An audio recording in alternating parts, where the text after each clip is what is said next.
And so I thought, well, what do you think the chances are that this young lady's killer could return to the crime scene?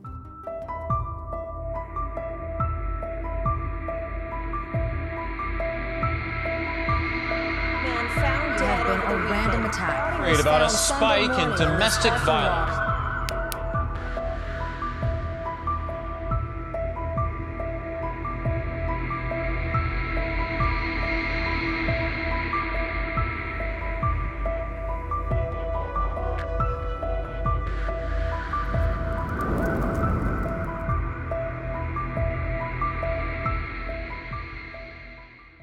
Hey Dave, how's it going? Nicole, how are you? I am doing good today. I am ready to talk about all things curiosity, Yes. which is what we're going to focus on in this episode of The Ride Along. So curiosity is something that we're all innately born with, really. Like I even experienced it this morning with my daughter. I was curling my hair and she was like, "Oh," I said, "Don't touch that, it's hot." And she's like, "Okay, I won't touch it. But what if I touch here?" I'm like, "It's going to be hot." And I'm like, that's going to hurt. And I just thought it's so interesting that it's just, there's something within you that's like, but I want to see what that's like. And, you can kind of compare that with how we view true crime. Yeah. And we know it's a huge, industry, even just in entertainment. People love watching true crime documentaries. There's something about, something so unfathomable that reels people in a little bit. But, we're going to talk about how curiosity can sometimes serve you. It's great to be curious about things, and it enables you to learn about a lot of things that you didn't think you might have the opportunity to do so. But sometimes it's also really, really bad for you and detrimental. So we're going to talk about all of that. And you kind of have some interesting takes on like even the demographic of the people who ingest true crime. Well, I believe that, the majority of people that are so interested in it at this point in time, and it has become a bit of a trend, hasn't it? Mm-hmm. Are women. Yeah. And I often wonder, well, why is that? But yet, a lot of you must have some stats on who commits most crimes.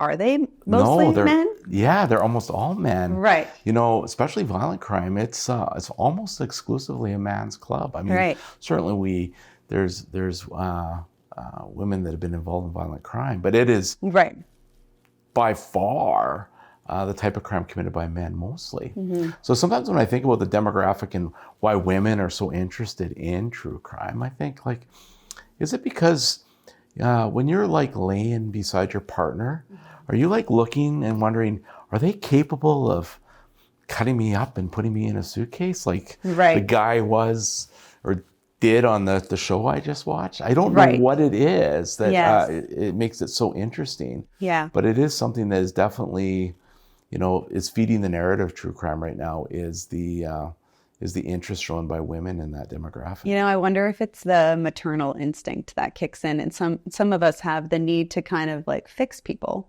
So, maybe there's a whole psychological aspect deep down within a woman that wants to be there to help that person through it. It is really interesting to me as to why that is the case. So, yeah, we've got a lot to talk about with this one. Mm-hmm. And, particularly, we're going to dive into not only people who commit crimes and being curious about why and how they committed the crime, but you've also got to take on in your own career how you've been curious, and sometimes it didn't always serve you. So is there kind of a particular case that comes to mind that you can talk more about curiosity? Yeah, absolutely. I think there's, we saw curiosity play out in all sorts of ways, over my career. But one that sort of stands out for me is one where the curiosity got the best of me. I had been working in the homicide unit for not very long, maybe 6 months, 8 months. And we had a very sad case come through the door. It was a young mother who had been found in a city park, deceased, and she had been there for some period of time. And as a result of that, obviously there was a lot of us who were very invested in it right from the outset, and we wanted to catch the person. And I remember reading at some point in time in some FBI manual that, you know, a killer could return to the crime scene. Right. And so I thought, well, you know, what do you think the chances are that this young lady's killer could return to the crime scene? And so I pitched the idea to the fellas and I said, listen, I think maybe we should, you know, monitor this crime scene a little bit and see if he may return. And I say he because, again, you know, predominantly it's men. Right. And so that's what we did. We began to monitor it. We used some cameras and we kind of kept an eye on it. And I was so excited. It was my idea. And I was so excited about this idea that we'd had the cameras hung for about 10 days. And I had sort of given myself 2 weeks. And they weren't easy to get at. So once they were there, you just kind of had to wait. And but 10 days had gone by. I'm like, oh, surely if this person was to have returned, they would have returned by now. And so eager and curious to know what I might have caught, I go down and, you know, uninstall these cameras and look back through the images, hoping to catch my killer. And we had a lot of wildlife. We had a lot of different like passerbys and things of that nature. Right. But not the killer, or who I thought would be the killer. And so I was disappointed. Like my experiment had failed. And then you wouldn't believe it, but the very next day after I'd taken down those cameras, an alert member in the community that was aware of what we had been investigating saw a suspicious vehicle show back up at the crime scene. A man who tried to cover their face, wearing gloves on a very, very hot summer day. Yeah. Red flag. Makes their way down into the area where the body was, and then returns. And that witness ended up recording down the license plate of the vehicle, and off they went. If I hadn't have let my curiosity get to me, and I had committed or stayed to my course, which was the 14 days, my experiment would have actually worked, but instead it failed. So that was an example, I think, you know, in my career where I wish that I hadn't have been so eager and curious. Do you think it taught you to be a little more patient then in your craft and your evidence seeking? I do. I think it did. And I think it actually taught me a really good lesson about just, patience, really. Yeah. And just, you know, and that was something that kind of carried on, I guess, through the rest of my career. Sometimes you just have to wait. Yeah. Right? Yeah, for sure. So, and I mean, I think there's another case you talk about in the book where it was, I believe, a partner of yours who had been working on a case, and there was some footage of something that you weren't actually directly involved in, but for whatever reason, you decided to take a peek, right? Oh, yeah. And that image stuck with you, and it didn't really need to. So there's a lot to be said about when you should be curious about something and when you don't need to. Well, absolutely. Like it kind of comes down to mental maturity, totally, which we develop over time. Yeah, you know, and through experience. And like I remember that specifically, we had an investigation where a young lady had been brutally murdered. And after her murder, the process of when she was dying, somebody or her killer pulled out a phone and began videotaping it. And I didn't need to look at the video, but I did because I was curious. Right. And I will tell you that one incident is one that will always kind of be sort of stuck or seared in my brain. That it came about as just sort of wanting to be aware or curious. You know, over the period of time, like when I was investigating murders, I was involved in over 600 death investigations. Wow. And it sounds like a lot, and that's a lot of people. It is, yeah. However, I started to learn because of that and other experiences that I'm only going to go to things when I need to go to them. So if I don't need to go to the crime scene, I won't go to the crime scene. Right. If it's my job on that particular investigation to go to the crime scene, of course I'll go. Right. But I started to develop that mental maturity to peak only when it was prudent to do so. Right. And I think that often, you know, even now, like I am sure that a lot of the consumers of true crime sometimes they wish they didn't peek either. Definitely, because it stirs up all sorts of imagery in your mind, and then you does. have nightmares about it, and you're like, does. why did I do that to myself? It does. It kind of reminds me of like the train wreck analogy on, you know, on a main highway where people slow down just to kind of have a peek when, you know, it's actually to a detriment of everybody behind you because it slows everything down. But you have that desire and you almost can't help yourself to see, because could that happen to me? How did that happen to them? And sometimes it can kind of put things into perspective for you. But like you said, if you see things that you really can't ever unsee, then it can be pretty troublesome. Well, and I think you just learn through that, through experience. Totally. Right? Like it, and I understand why I did it back then. I was young. I was enthusiastic. Again, I was trying to catch as many experiences as possible. Something we kind of touched on in the earlier episode. Yeah. But I also know that for me and my mental health, that I couldn't continue to do that each and every time. Yes. And so I started to govern myself. Right. And I would do what was asked of me. And obviously I would do it to the best of my ability. But I wasn't going to put myself into sort of perilous situations that could ultimately affect how I was going to go and approach my career. And I mean, that's kind of like, we'll allude to in a future episode, dark places, and how staying out of dark places can keep you safe. Totally. And how a lot of those dark places come from within and where you let your mind wander to. Totally. So yeah, it's interesting, the kind of correlation between that, right? You kind of want to stay in the light where it feels safe for the most part. Yeah. And so I touched on earlier, you know, my daughter with the curling iron.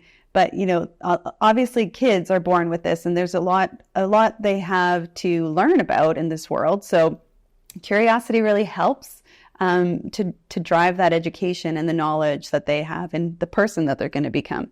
But sometimes it's not necessarily a good thing. And I'm thinking particularly about drugs and experimenting with certain games and trends. And we've seen it, you know, on a lot of social media platforms, all these ridiculous challenges that come up that can be very, very dangerous.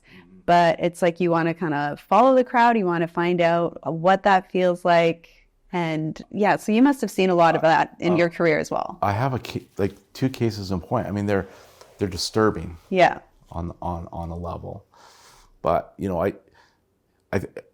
their stories that are important to tell as well. I think because they should be used as a reminder, for sure, of, you know, some of what our young people are kind of facing these days, and what we as parents have to be aware of. Because when it comes to governing them, and what we're going to have to look into what they're curious about. Yeah. And in both of these instances, they led to tragic outcomes.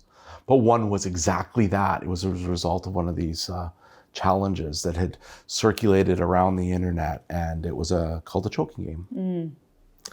And the idea, I mean, is that you asphyxiate yourself, and then it's eventually you'll pass out and you'll come to, is the idea behind it. Yeah.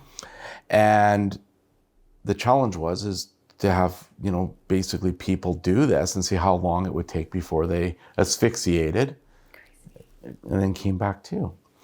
And one little young fella, 9 years old, Nicole, if you can imagine, 9. Mom comes across this challenge on his iPad and speaks to him about it, you know, and says, listen, this is not something you should be doing. She actually removes the iPad from the scenario, but she was a good mom. You know, she was on top of her kid's curiosity and tried to address it, but that was already planted in his brain. Just like when, you know, you look at something you're not, you know, you shouldn't look at or don't need to look at, it plants in your brain. Yeah, there. Good for him too. Yeah. And sadly, about a week after him sort of being caught looking at that, he was found in his bedroom hanging. The mechanism that was supposed to relieve the pressure off of his neck failed. And he'd been by himself? He was by himself. Wow. Wow. Found in the morning when getting ready for kids for school. Jeez. Yeah. Yeah. The other incident, worst nightmare. Just a parent's worst nightmare. Yeah. Yeah. You know, and And obviously the mother kind of came forward and told you what she had discovered on his iPad. Yeah, I mean, we'll talk lots about like how we kind of go through the process of investigating death. Right. That part, but that history piece was very, very important because it certainly led us to a different outcome, where we really believe that this was an accidental death. Right. Not something purposeful or intentional. Right.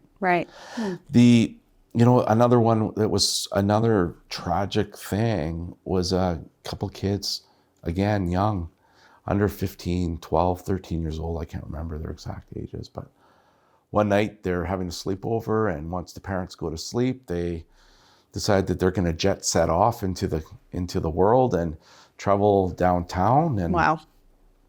Once they get there, they spend several hours knowing that they're going to have to catch a bus on the way back. 5:30 in the morning. They're standing in the bus stop waiting for the buses to start running again so they can get home, make good, without being detected. Back into bed. Yeah, and everything's fine. And they came across a little vial of powder. And one of the two picked up the vial of powder, stuck it in their pocket, and said, you know what? Well, maybe we'll give this a try when we get back home. And so they did.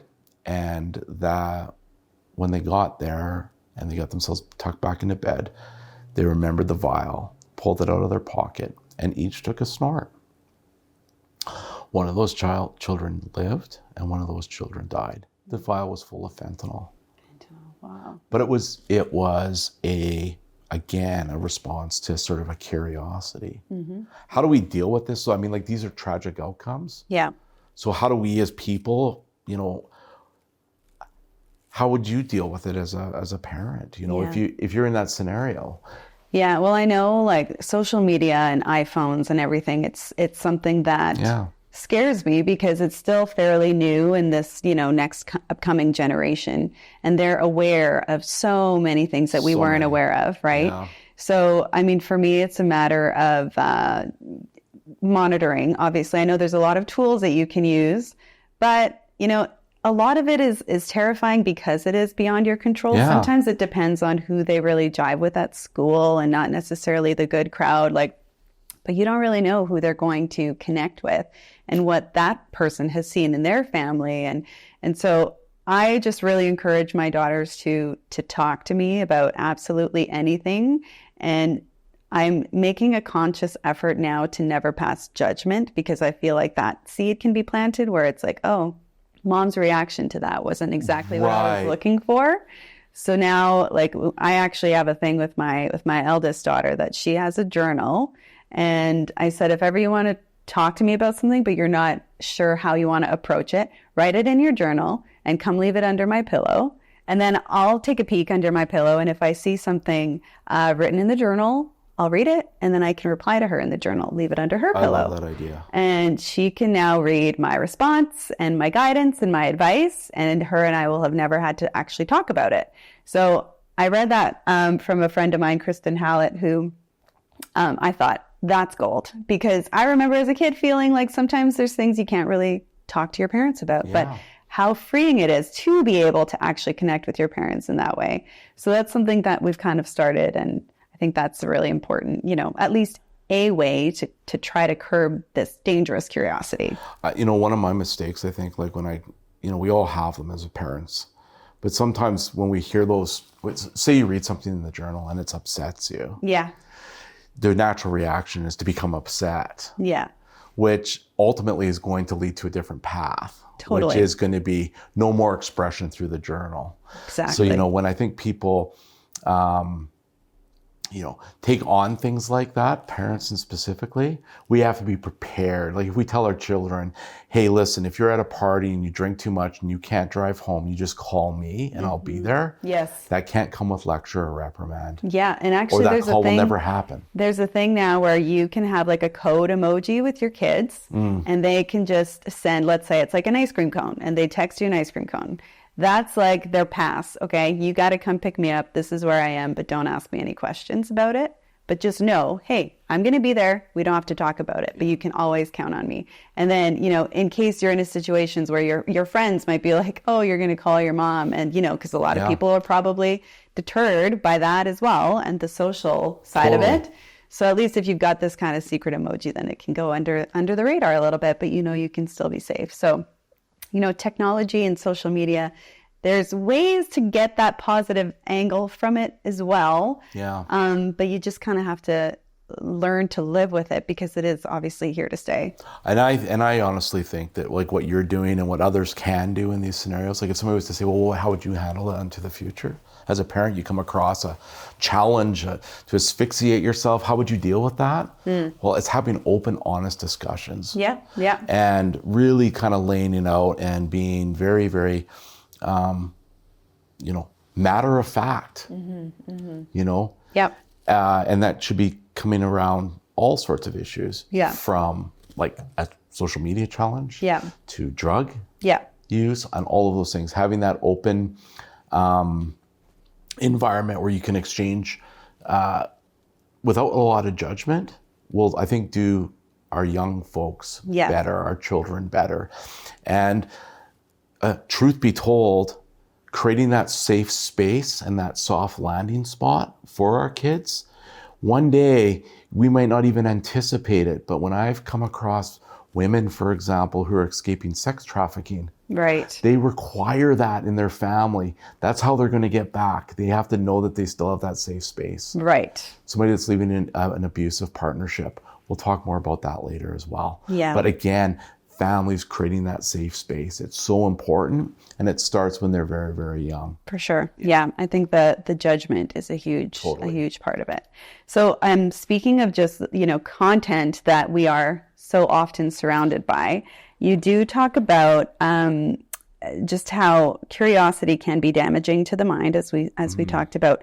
But what about people who consume violent entertainment? Do the same defense mechanisms and the mental maturity work in their brains too? And then you kind of say, as a society, I can't help but wonder if we are peaking a little too often at violence and predator behavior in video games, TV series, and movies. So is, something that's concerning to you? And if so, like how do we even begin to work around that since we're ingesting so much of it? Right, I think we are. And so if you think about it, my life as a detective, like I didn't get to a place where I started becoming very comfortable around the idea of death, for example. Right. Like it didn't immediately happen. It was an acclimatization. Right. Really. Yeah. And so are we not acclimatizing ourselves in some way, shape, or form? And I'm not trying to be holier than thou, because I'm certainly not. But are we as a society starting to acclimatize ourselves to things like violence? And I would argue in some instances, not in every instance, but in some instances, it has been a driving force behind violent crime. Right. And I have seen that before. I have looked at young people in the eye and realized that they are no longer in the video game. They're actually in a police interview room and they're talking to a police detective and things are going really bad and they're going to jail. Right. But this is real. It's real. Yeah. And I can think of a couple instances where that realization did not hit until the moment that door closed. Yeah. And I'm sitting there big and burly in front of them. Right. And, people's search histories can also tell a lot about what their curiosities are. And it's not as simple as just clearing your history every now and then. You guys have some really wicked insights into some of the minds of these criminals. Well, there's a great example. If you want to know what you're curious about, like you're like, oh, I don't know if I'm curious about. Well, there's a couple things. You tune into some of these streaming services that they have on TV now. Right. All of your preferred movies are going to come up. The ones that, the algorithm. Yeah. Yeah. If you're interested in purchasing a new mattress, that's going to pop up as ads on your social media. Right. Yeah. And you almost just talk about it. You can almost think about it and then it shows up and you're like, but how? And if you open up your phone today, you're going to see what you were curious about in the last 24 hours, a week, 2 weeks ago. Yeah. It just immediately comes up. Totally. And it's in your search histories. Well, as investigators, we can use that as well. And that was part of the case that you talked about in the beginning too. You found some pretty incriminating things in that particular So in that investigation, the guy that comes back and is suspicious, we start to work that information from the witness, leads us to a suspect, and then a number of searches and things of that nature by way of warrants. and we recover a computer from him. And what do you think he has on his search history? Around the time this poor woman went missing, things like how to hide a body in grass, how long does semen stay on a body? Wow. You know, Yeah. all of these types of things. What do you think he was curious about? And did that search history really kind of provide a glimpse or an eye into his mind? It really did, didn't it? Yeah. And you mentioned too earlier that arsonists do something similar. There's something about returning to the scene that. Yeah, you'll see it in all those. Yeah, you'll see all of that. You know, it is true. I think, you know, an offender's curiosity can get them caught very, very easily because they often do return. Arson has historically always been known as a crime. Certain arsonists will return. Not all arsonists, but ones that light fires for the thrill of lighting a fire, for example. Right. It's been long held that is something that actually happens. You know, so I remember years and years ago making sure that when you went to a scene, that you always canvassed all the witnesses that were there paying attention to the fire. Because isn't it weird if John Smith's at this fire and then John Smith's over at this fire and then John Smith's over at this fire a month later, who could be a good suspect for all these fires? Well, potentially John Smith. Right. So yeah, it's curiosity definitely has a part to play in an investigator's world. And I think the best investigators really, really use curiosity to their advantage to catch the person that they're pursuing. And put yourself in their shoes and why they might do what they were led to do. Yeah, that's right. So, again, I think it's really interesting that curiosity can really be such a positive thing. Like, I think about even with kids wanting to jump into puddles and all these things that, you know, we're so often like, no, don't do that. But at the same time, it's how they learn about the world around them, even if it's not always to the benefit of the parent. Now I have to wash your clothes and everything. But I'm always like, okay, I will try to feed that positive curiosity when I see it.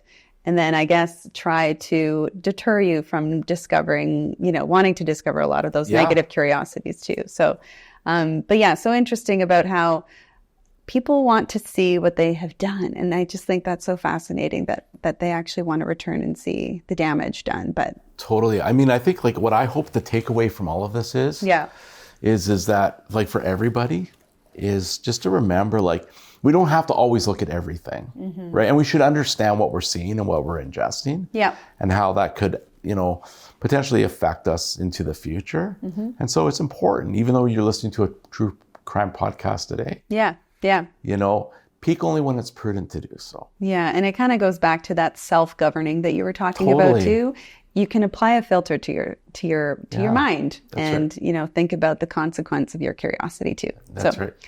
Cool. Well, I really enjoyed today's podcast, Dave. Thank you, Nicole. And because I am a curious being, I'm really looking forward to our next episode too, which is going to be kind of diving into your work as an undercover cop. Oh, boy. I have so many questions about that and what your life was like at that time. So looking forward to chatting again soon, Dave.